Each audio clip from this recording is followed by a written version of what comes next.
You are now listening to Talk Your Jits podcast.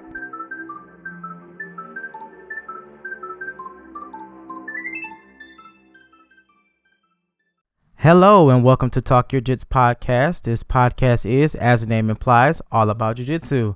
I'm your host, Lamar Smith, and today's guest is a purple belt who trains at 302 Jiu-Jitsu and Submission Grappling, located in Wilmington, Delaware. Ladies and gentlemen, Greg Lopez Garcia. Hey man, thanks for having me. Oh man, the pleasure is all mine. How are you doing today? I'm good. Just got done training today and just hanging out. Awesome. Well, let's give the people what they want, man. Go ahead and if you want to formally introduce yourself one more time, you can, and let's talk about jiu-jitsu.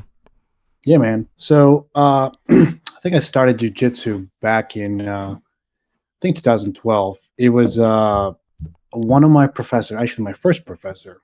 He was that old crusty jiu-jitsu professor that he started like teaching at my kickboxing gym. And this is the guy that looks, like he's 100, right? He walks bow-legged. He's like everything about him cracks. And he's just a gentleman that has been, like an older looking gentleman, right? So he's like, "Hey, you ever heard of jiu-jitsu? You want to try it?" I'm like, "Yeah, sure. I've seen UFC. I know that this new grappling sensation or whatever. Like, so he's like, "Yeah, put me on a rear naked choke, and if you can make me tap, I'll call you master, and you don't really have anything else to learn from me." Oh wow. Oh my god. I got the crap beat out of me for the next, I think we did 10 minutes, and I was a very good wrestler, and I could not do anything at all. I couldn't even pass his guard, let alone submit him. So after that, I was hooked. So it's like I said, incredible to look back on it and really look at how defenseless I was. Someone who's fairly older than me and who I thought was not in good shape. Yeah, definitely. I've definitely had that same experience when I started jiu-jitsu. I went to an open mat at one of our sister locations, our affiliate locations, and one of the guys that I was rolling with was I think he was a blue belt at the time, and older guy. He had to be in his I wouldn't say that old. He's 40s, maybe late 40s, and I was just getting washed the whole time. And I was like, There's no way. Yeah, it seems incredulous, right? Or just that athletically speaking, you should have the advantage, right? And then somebody with better technique than you just mops the mat with you. Yeah, I don't know. I don't know how to explain that feeling, but it's almost like a, dang man, maybe I should pick another sport. Yeah, absolutely. And every now and then I've had that feeling, even as a purple belt, dropping into other academies, and their the blue belt just destroys me, and I'm like, oh, I'm not that good. So so the school that you're at, excuse me, is this where you've been training like consistently since you started training, or is your more, I guess I'm gonna say, more current school? Yeah, so it's my most current school. Originally, like I said, I was training at a kickboxing gym, and my first professor, he moved to Florida, and so from there I had a break. I think it's about 3 or 4 years, and I found this other school that fit my schedule and fit my my type of jiu-jitsu, and ever since then I've been there. So what is your type of jiu-jitsu? So I like pressure. I enjoy pressure passing. Very I wouldn't say aggressive per se, but very heavy, very it's uncomfortable for the other guy in all kinds of positions, right? So like even in side control, like you know, everything hurts. It feels that you're being suffocated. It feels that you can't move, etc. And also back, I mean, still now there weren't that many other academies here in the state. Um, so I've always been a fan of 10th Planet Jiu-Jitsu, but there isn't one anywhere near here. I thought it was like pretty neat the way they trained. Uh, so in general, this academy really, like I said, fits me, and the schedule fits me, so it works out. Nice. And our school is that same way, that old school, gritty, grindy, pressure jujitsu, and man, I love it. I love it. Like once you get past that, that suck of being like feeling like you are being suffocated and everything else like that, man, it opens up and becomes very, very fun. Yeah, absolutely. But I got to tell you that it sucks. Like when you first start and you're, a white belt or a blue belt or whatever, and like those upper level guys are just crushing you. Oh man. Yeah, yeah.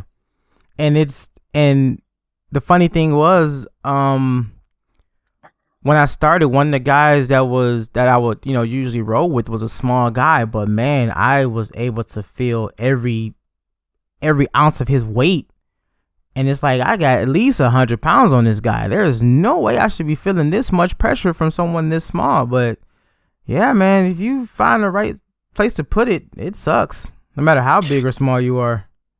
Yeah, and absolutely. I've felt the exact same way, right? That someone half my size is just crushing you. And like when you try to do the physics behind it, you're like, how, right? Like it's just the right pulls, the right pushes, especially at the right spot, So it definitely makes a difference. And being a police officer, I feel that type of jujitsu is very, very important for my job, and that's another reason why I enjoy it. It's like the ability to make someone uncomfortable enough for them to say, "Hey, listen, I am done resisting or whatever. Here's my arm. Let's get this on the way." Yeah. And I'm trying to remember because I know I believe it was you, but there was another gentleman as well. When I made the post about looking for people to be on the podcast, and someone was like, yeah, you should interview a cop or you should interview a policeman. And I'm trying to remember if you were the one that said you were. Yeah, no, I am. Okay, I'm a okay. police.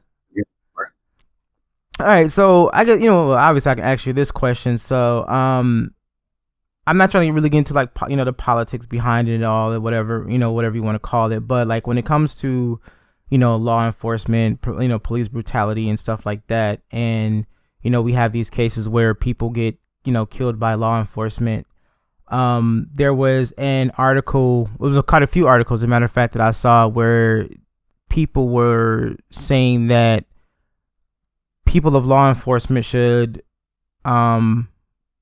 at least be a blue belt in grappling or jiu-jitsu before they able to join like the police academy or whatever. And so I like that was one of be my big questions for you, is like, I guess how do you feel about that? Absolutely. Well, I mean, I can tell you, I agree. Maybe not so much on you having to have a blue belt before you join the police academy, but consistent training in grappling should be a mandatory aspect of training that goes into law enforcement nationwide. Mm-hmm. The reason behind it is that the amount of training that you get as a blue belt, and like let's use that belt as a as a benchmark, right? So for the most part, to be a blue belt, you probably need to train from at least 3 times a week, and it depends on your skill set and your other abilities. But for the most part, it takes maybe from 1 year to 2 years to become a blue belt. Mm-hmm. You agree with that? Yeah. I mean, obviously, there's phenoms that do it in like 6 months or less or whatever. But for the most part, you have to have somewhat of a understanding of the art. But after blue belt, you learn your basic escapes and you have an understanding of the mat. You have mat awareness.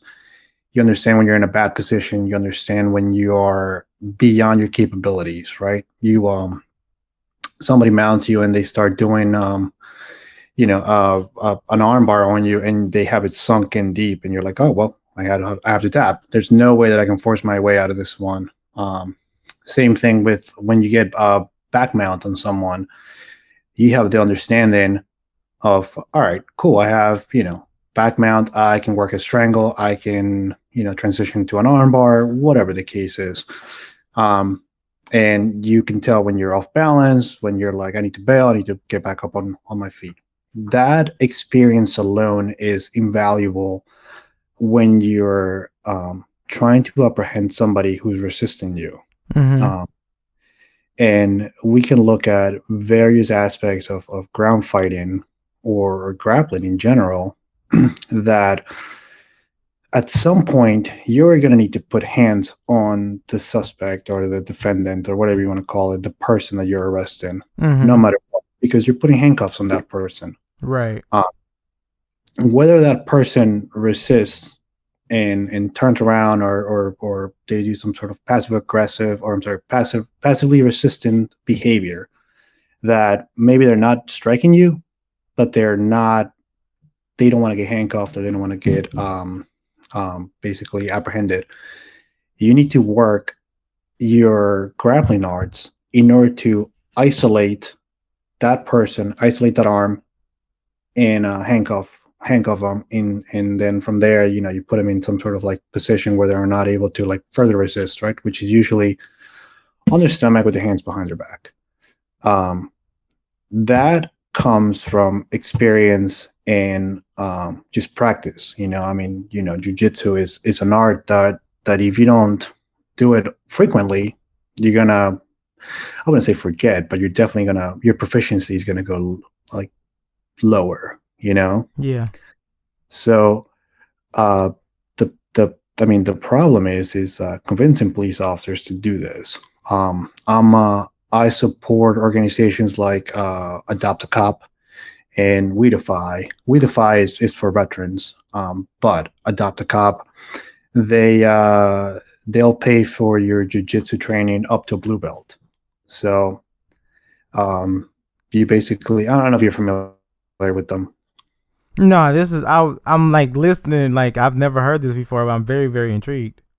Yeah, so Adopt a Cop is a organization. It's a nonprofit that you apply for a scholarship, and what they ask is that you go to jiu-jitsu at least once a week, and you prove that by posting a picture of you in training on Instagram. You tag them, and then you basically say, "Hey, I'm training, blah blah blah," and they'll pay for your membership in whatever jiu-jitsu academy. I believe that they do any jiu-jitsu academy as long as when you apply for your scholarship, you're like, hey, I'm going to this place and it's a real jiu-jitsu academy and not someone's basement or garage or whatever, right? Which for the most part, you can probably throw a rock and you'll find someone that teaches jiu-jitsu. But yeah, they'll pay for your membership and they'll pay it all the way up to blue belt. Now that can take, like we said, either 6 months to like 2 years or whatever, but you're still getting that constant training, and like, again, that's an invaluable experience, especially nowadays. Yeah. I mean, I've never heard of an organization that does that. And that's pretty amazing that, that they have something like that. And I think that should definitely be implemented a lot more than, apparently a lot more than what is being shown. Cause yeah, I've never heard of that. And I would always would think like, do they have programs like that, or do they have programs in the police academy that goes over this type of stuff, and not just like that one time to pass your, to pass, but they have like stuff that's ongoing that they have to do a refresher course on every couple months or so. Right. And like exactly what you said, right? That jiu-jitsu is not something that you learn for a week and then you're a master at it, right? It's something that you constantly have to continue to train. And there are other programs. I know that Henrik Gracie has I'm not entirely sure what it's called, but it is a like jiu-jitsu for law enforcement program that you can go to this, like I think it's like a week long like training camp, and I think it's called like Gracie Survival Tactics or Gracie Survival Training or something like that. Mm-hmm. And it's just designed for police officers, and a lot of the techniques are based upon getting back mount and then finishing with getting the person's hands behind their back. And again, it's a great program, but it's just like the first step, because at the end of the day, you're going to learn all these things, but you got to implement them and you got to train them constantly. Yeah, definitely. Because with jiu-jitsu, it is one of those almost like one of those, like, if you don't use it, you lose it type deal. Absolutely. And so, yeah, I'm gonna have to look into that and see if there's any programs here in Detroit, Michigan, for that, and definitely try to get the word out a whole lot more and to see what can be done, done to bring this more to light. Because my instructor and one of our training partners are both retired police officers, and there are a lot of techniques that we go over in class that we talk about. It's like, man, why is this not being shown? Because it doesn't take 12 people to pin down one person. Yeah, absolutely. Like, because we even teach this, like, some of this stuff to, like, when we have like self-defense seminars for women, and we show them techniques that can be used easily from, no matter what size they are. If you know how to break a body down, it doesn't take much. It doesn't take a lot of strength, and it doesn't take 50 people to do so.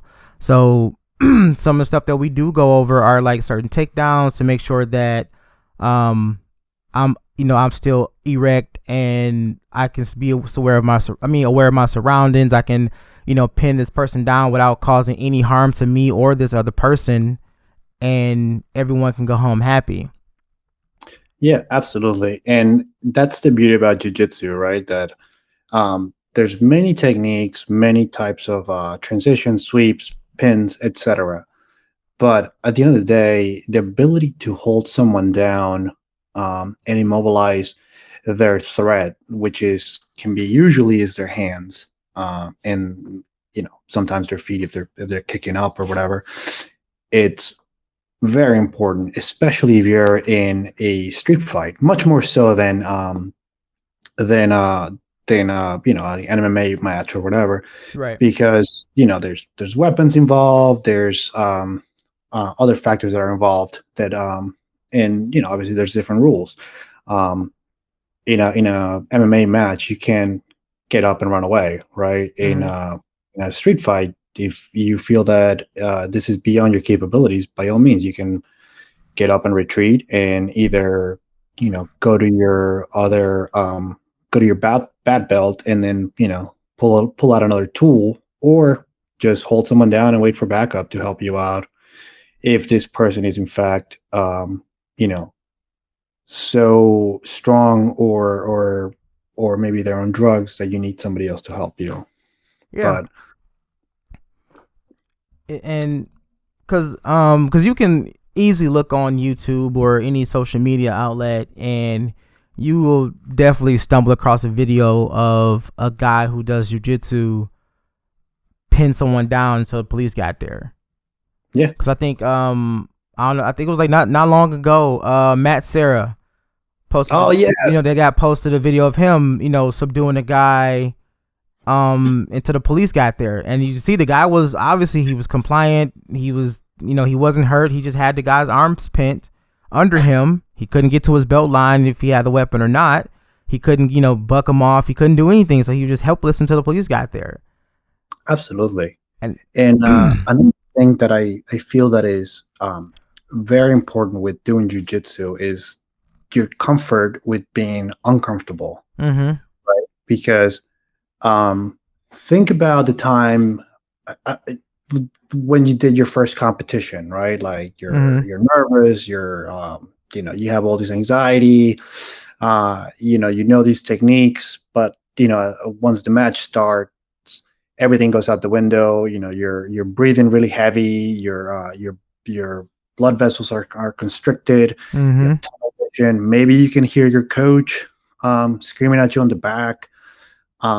All these things that happen when you are in this fight or flight mode, right? Um, but the more you compete, the more you train, the more that you're able to control these emotions and control these feelings that happen to you when you're in these very stressful situations. Yeah. And like you're fighting someone on the street. I mean, it's a completely different feeling, obviously, but because you do jujitsu so much, you have the experience. You know what you're gonna feel. You know that like this panting is gonna subside, and you're gonna be able to catch your breath because you're in a position where you're able to catch your breath, or you know that this person doesn't know what they're doing because you have done jujitsu. Mm-hmm. Um, so it's incredibly important, and I can't stress that enough. So if you have any listeners that are police officers, please go out there and roll. Definitely. And I know, I can talk to my instructor about it too, and he'd probably be on board for it as well. But yeah, cause even when we test for our, for our rankings, one of the biggest parts of the test is self defense.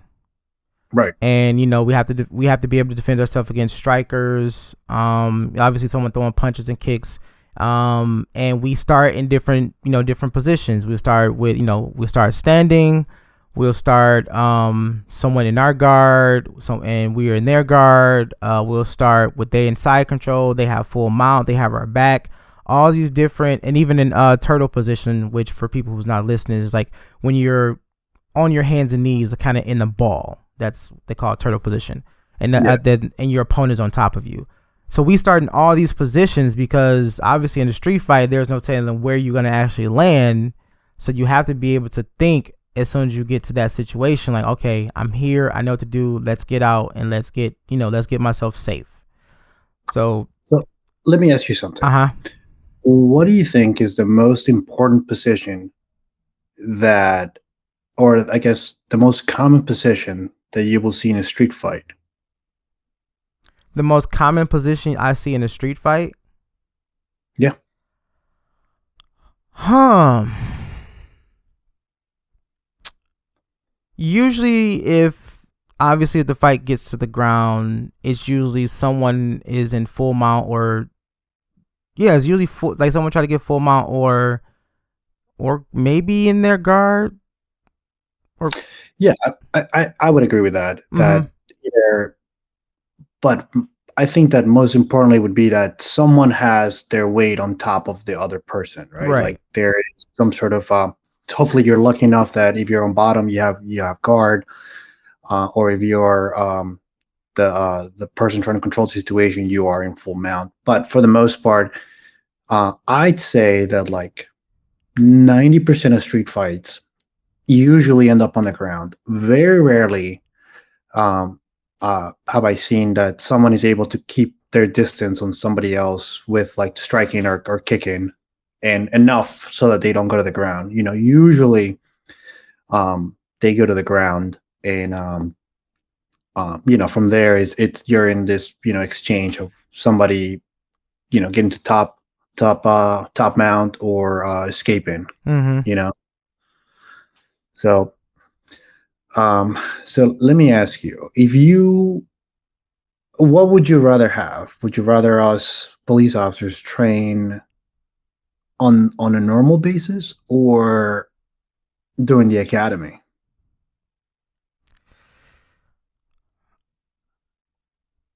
I would say in an actual school.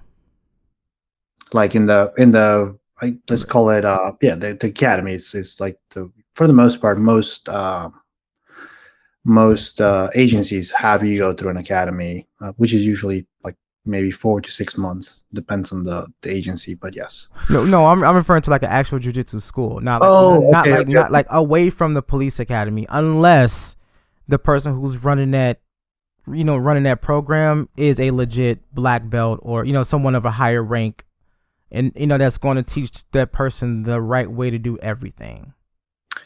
You know what? I agree with that. I've seen in, thankfully not in my academy, but in other academies, that they have a guy that just went through like a, you know, couple week long school that is teaching defensive tactics. And, to teach defensive tactics, I mean, you're talking about teaching, striking, escaping, grappling, handcuffing techniques, etc. That is a lot to unpack, Mm-hmm. and to condense that into like 1 or 2 weeks is it's a it's a fallacy. You're not going to learn much. No. Uh, I think that it's better to have constant training, and you're right. It is definitely more advantageous to have a black belt, or at least like you said, a coach teaching you. Um, but here's the I wouldn't say the curveball, right? Mm-hmm. So there are a lot of techniques that we cannot use on the street that are okay for self defense, Mm-hmm. but they're not okay for jujitsu, right? So I'm sorry, for policing, right? So you can't break anybody's arm.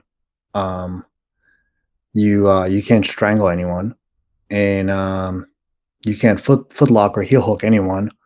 So the main job of policing would be, I would argue to say that it is a positional advantage on somebody else. Right. You know, And I'm sorry. Go ahead. I'll let you finish. Go ahead. I don't know. Go ahead.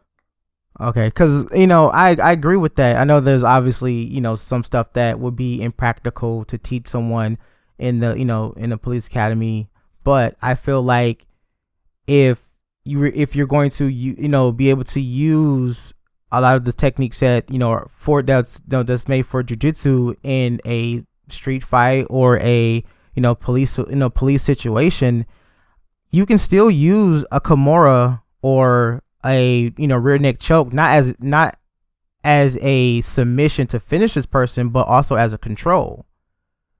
Because like if I'm able to, okay, for example, I'm not a police officer, never trained or anything like that, but for me, I would feel like I would feel comfortable if I'm learning jujitsu to a point where I'm doing it as self defense and learning to apply it to my job. I would love to know, like, okay, how would I be able to position this person that I'm fighting with, and to be able to comfortably grab my handcuffs or my taser, or if I am in a situation where I'm 2-on-1 or 3-on-1, how would I be able to use my techniques like my rig neck choke to be able to subdue them long enough to actually use them as a shield? If I have to reach for something, I don't necessarily have to use both my hands. I can use one arm, to pin them against my body against his, breaking them down just a little bit where they can't necessarily sit up, but just have them enough to be able to reach for handcuffs, reach for whatever I need to keep myself safe and not manhandle anyone, manhandle the assailant. Absolutely. And you know what? I wouldn't say using the rear naked choke, much more so the like a seatbelt hold. Yeah, seatbelt grip. Mm-hmm. As and maybe if you're able to get your legs around this person, right? And have a what do you call it, a figure four on them. But what I've seen a lot is that lack of training, that that that you reach, like somebody's fighting you and that person only has one move, right? Which is whatever the Right. move is. If that move fails, then you're SOL, my friend, and that's when you need to like resort to something else. Mm-hmm. And I think that's when um, potential injuries occur. Not to mention that there's a lot of factors that are going on in the streets that are not going on in the training room, Mm-hmm. so, that you have to be cognizant about. So, for example, I'm like you roll with someone on the training room, you spar with them, and you get to a dominant position, they tap, start over, not a big deal. But when you're fighting someone that is maybe on drugs, that may have a heart condition, that may be overweight, that they may be under a mixture of drugs, some uppers, some downers, etc. You can't do certain things that are going to put that much strain on that person, right? And Right. like Right. I'm, I'm saying this like as far as I'm overgeneralizing, but for example, you get in back mount and you put pressure on their chest. Yes, they're not being choked, but the pressure on their chest is constricting their breathing. That could in fact give them some sort of like heart attack, right? I mean, like I'm not a doctor, but well, that's what I've seen in these excited delirium cases. That they go from like going 100 miles an hour to all of a sudden being stopped, and then the officer doesn't realize this, right? And then the person is having like a heart attack, right? So I think that that experience of jujitsu, that being able to like have this dominant position, and at the end of the day handcuff them, you're able to say like, oh my god, this dude isn't breathing, it's time for us to call an ambulance. Mm-hmm. You've seen that a lot in the training room, and you've seen that through experience. So Right. it's yeah, I can't say that enough. Because also, when it comes to jujitsu, it definitely helps you um prepare yourself for a worst case scenario.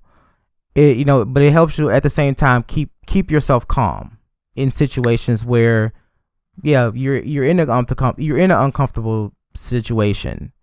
So I feel like if excuse me, just say for example, me and my partner, we've been in the force for the same a same length of time, and I train jujitsu. We just gonna say, we just gonna keep it just keep it simple. 2 days a week. I train jujitsu 2 days a week. My training partner doesn't. I mean, my partner doesn't. And we get into a situation where it gets hostile.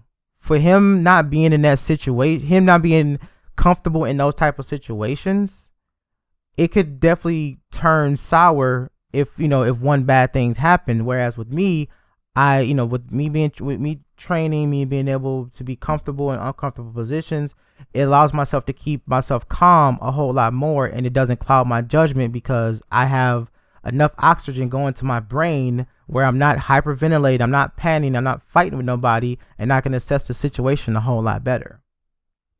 Yeah, I mean, and not to mention that, like we're saying, like I'm like what we're talking about is like the very like blue belt level, right? Like Right. the Right. couple years of training, but the higher training that you get, the more mastery you'll have. The fights that I see on Instagram, on YouTube a lot, they're in the subway in New York City. That these officers are trying to gain control of like one person, and there's two or three of them, right? Mm-hmm.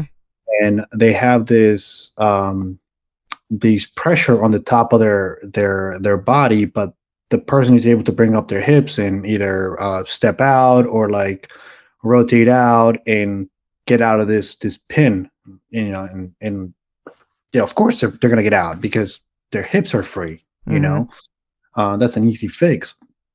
That somebody of higher level training could see and be like, hey, listen, this is what we need to do. We need to control their hips, and then from there we can get their hands behind their back.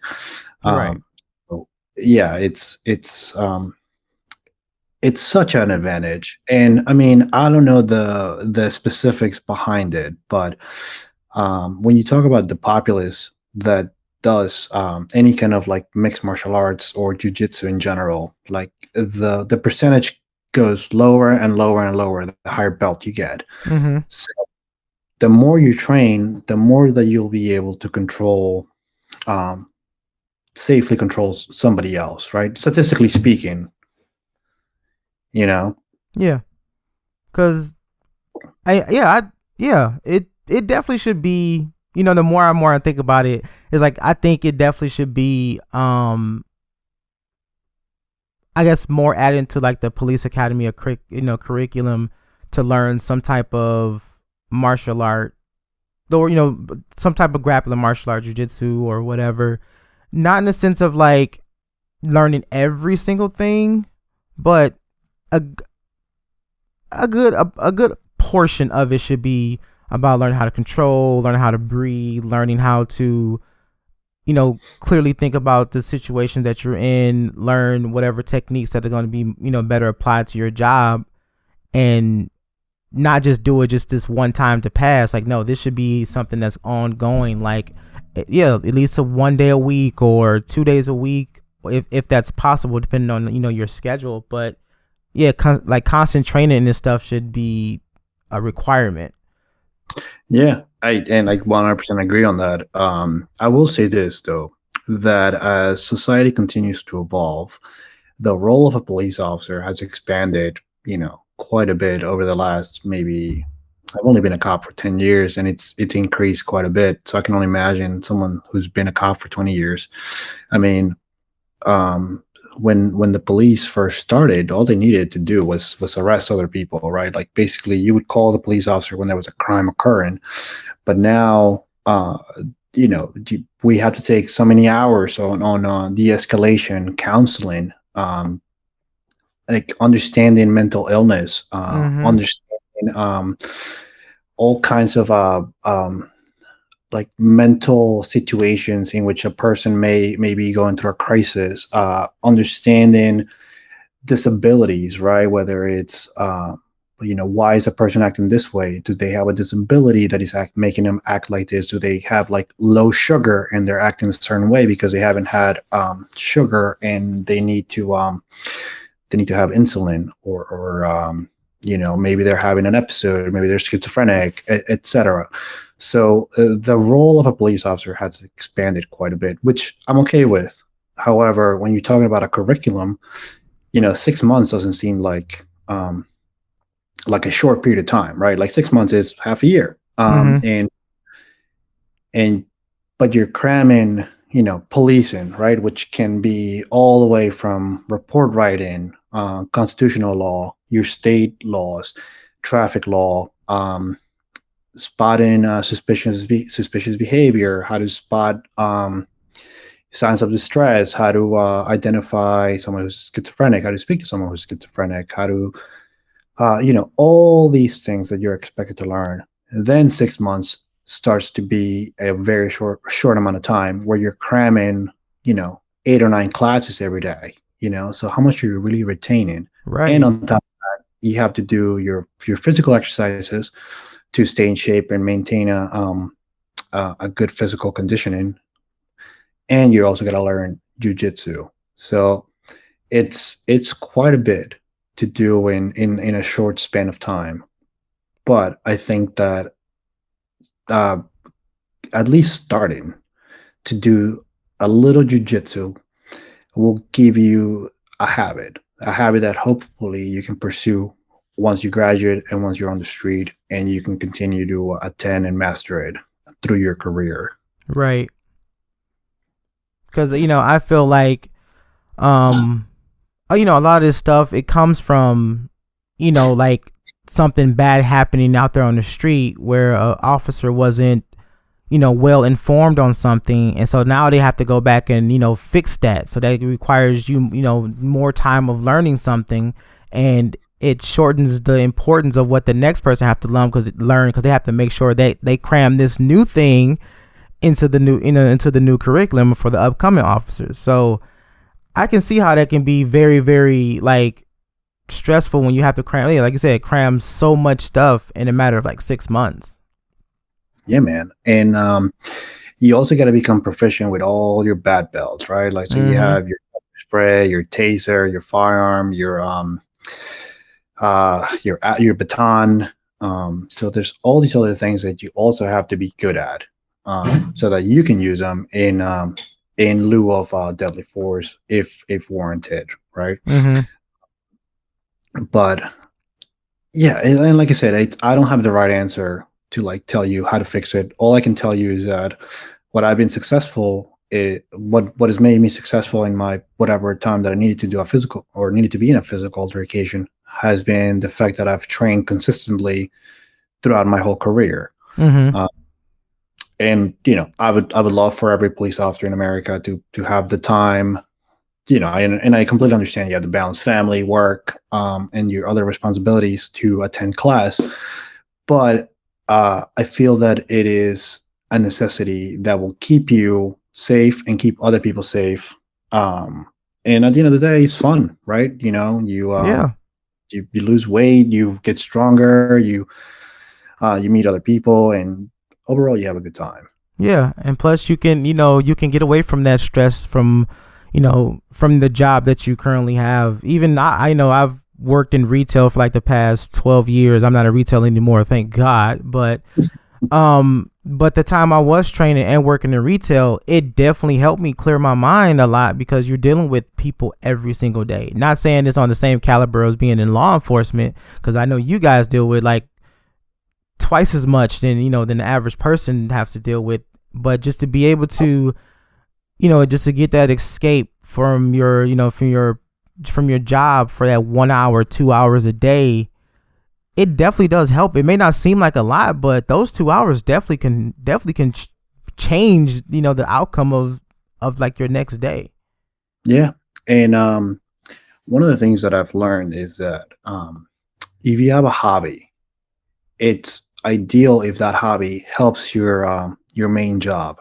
So if you're in this case a police officer and you run, great. You're keeping your cardiovascular health, and hopefully you will live longer because you have this running hobby that helps you breathe better. It helps you keeps the blood flow going, whatever. However, if you do jujitsu, that is a hobby that helps you relax, and it also helps your main job, which is enforce the laws. In the case that you have to go hands on someone, you have this plethora of moves and abilities and wedges, pins, whatever, to keep that person safe and keep yourself safe. That's why I'm super against golf. So yeah, it's just a waste of time. If you're there, dude, just go and roll. You Yeah, know. just go and roll. Just go and roll, because I can definitely agree with that, because I I don't necessarily like jog or anything of the sort, but I do train a lot and we do Mhm. roll a lot. But these like past few months I've been like rolling harder and more consistent. And now that I've been going back to the gym, and I was like, you know what, let me just, hop on a treadmill and let's just see what happens. So I started walking, walking pace, and then I just got up to like a jog. And before I realized it, I was 5 minutes, like 5, 6 minutes in on a steady jog, and I just started to feel winded. And I'm like, Yep. huh. Like I've never been able to do this. Like I would, just run down the street or run somewhere, and then be like 2 seconds later, I'm like gassed, about to just curl over. But now it's like, oh, I can keep up a steady pace, and oh, let's see how far else I can go. And then I'm like, 6 minutes, 7 minutes. So it's like, man, it's the best of both worlds. Like, yeah, just join jujitsu and just roll. Like roll for like an hour a day, Yeah. a class. So let me ask you this: what do you think is the biggest barrier into getting people into jujitsu? Like, why do people not want to do it? Like in your experience, So are you referring to just the average person or just just the average person. um for one, I feel like people are hesitant about it because a lot of people don't really know what jujitsu is. Um, they don't necessarily understand the benefits and factors of jujitsu. It's and jujitsu is really hard to explain to the average person. So you're gonna come over and we're gonna like try to strangle each other and break each other's arms. Like, oh, that doesn't sound fun at all. Right. That's really good, right? Yeah. So it's like, okay, like what is like so well, if people ask you, like if you're explaining to me, like if you're saying like, hey, I do jujitsu, I do this and do that, like how would your approach be to get me to join? Like, what is jujitsu? Okay. So jujitsu is a series of moves that you use your own body parts to isolate your opponent's body part and either strangle them or break them. Now, in this particular sport, you don't actually break it or strangle this your sparring partner. You Mm-hmm. get to a point where they tap out and then you start over again. The fun part is when the person knows what they're doing and they're counterattacking your moves or counteracting your moves, and now you have to do a counter move to that. So at the end of the day, it's like playing chess with your own body. Right. Um, the problem that I see with people when you explain this sport of ours is that they can't get past the point of having a physical altercation, or I wouldn't call it a physical altercation, but a the sparring part, right? That they're like, oh, someone's gonna try to hurt me, and I need to defend myself, and that's the part that people are like, oh no, I'm good. I don't want to get choked out. I don't want to get arm barred. I don't want to get heel hooked. Well, that's great. And I can see that. yeah, and that's the part that comes from like I'm not gonna say like the dark side of jujitsu, but that's what's being shown because it's in MMA. It's Hmm. it's in movies now. Like mixed martial arts and jujitsu has been like this whole pinnacle in like the basis of like fight movies now. So when they see that stuff in movies, and then you see that stuff in the UFC, and then you hear that person does quote unquote jujitsu, you don't have to know enough. You just incorporate with those words of what you saw, and it's like, oh yeah, I don't want to do that. Yeah. Like I'm not about to let somebody break my neck or break my arm or whatever. That like is painful. Yeah. How do y'all do that?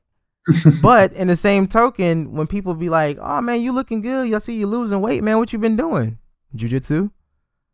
Really? Yeah, that's all I do. Like, that's all I do. Like I go to the gym, but I do jiu-jitsu a lot more. Yeah. And like when it comes down to self defense, and I've only done judo for a little bit. I haven't done sambo and I wrestled. I think that jujitsu by far um, exceeds all the expectations that self defense can do. Right. Because not only does it give you the advantage when you're on the ground, but it is an art that it doesn't depend on your athleticism, but it depends on on your knowledge, right? If I mean, I don't know if you ever seen like a match from Marcelo Garcia when he's like rolling with people that are twice his size. Mm-hmm. That you're just like, how? It's his knowledge is just so much more deep than the other person that he's able to use his body weight against them and sweep them, strangle them, whatever. And that to me is very, very good, especially when you're pitching that to someone who's like, hey, listen, I need to like get something for self-defense. I'm like, oh great, do jujitsu. Because you learn how to box, you're gonna box with someone that is bigger and stronger than you is probably gonna hit harder than you. So it's very difficult for a smaller person to beat up a higher weight person. It's not impossible, but I'd say that's not the rule, you Mm-hmm. know. Um, but I think that in jujitsu it's actually quite common that you see someone who's like, in any open division tournament, when the little guy wins, that's just jujitsu itself, like showing, right? That like the knowledge that this guy has is way more than the other guy did. Mm-hmm. Mm-hmm. So And like um this I had a conversation with this guy at this store. I had because I had on my a jujitsu hoodie, and so he asked me like, oh, well, what's like that's like karate or something, because I had like the kanji on the front and it had jujitsu on the back.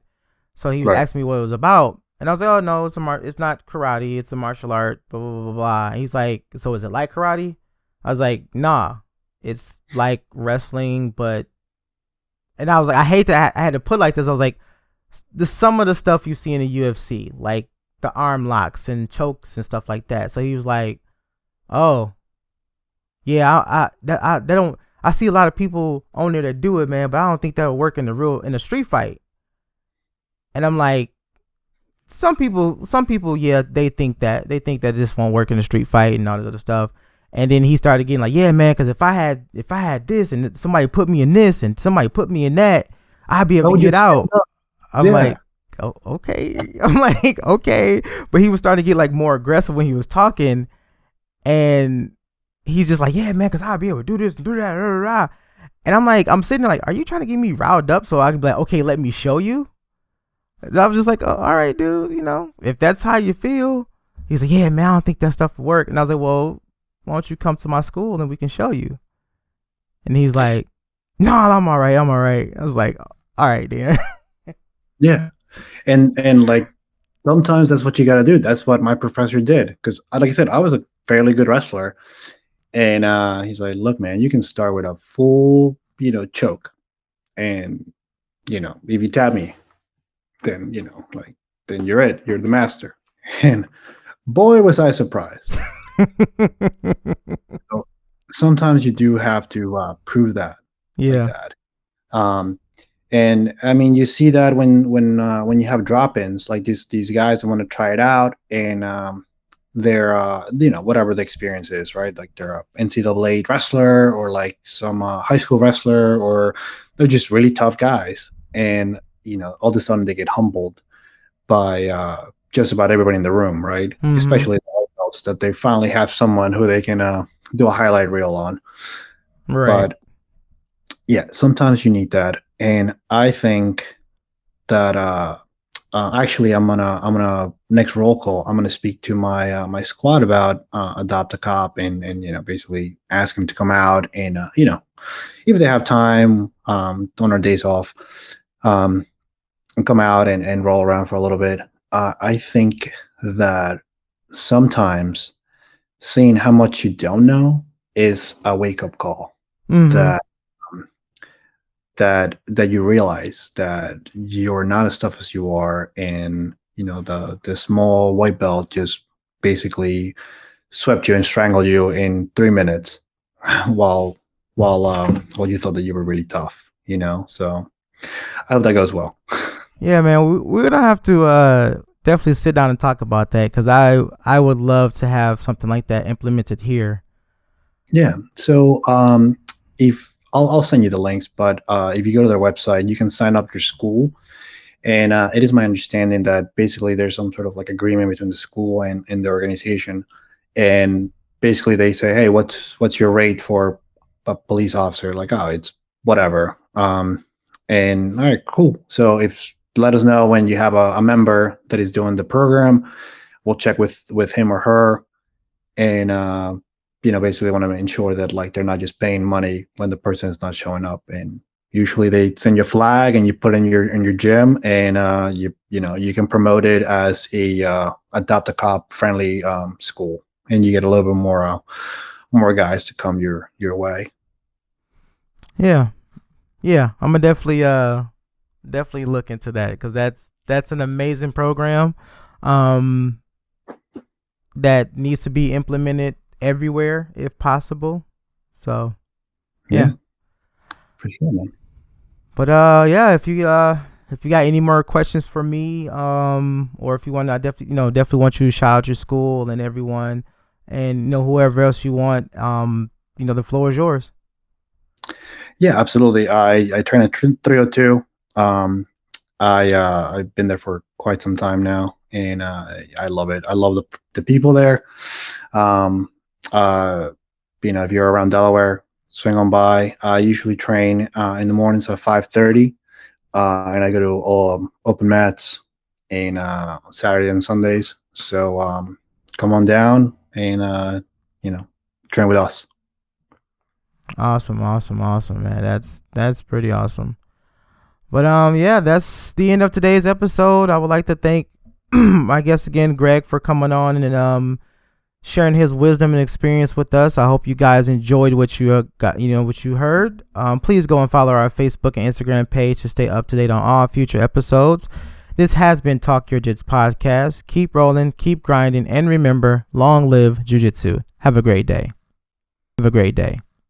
Have a great day.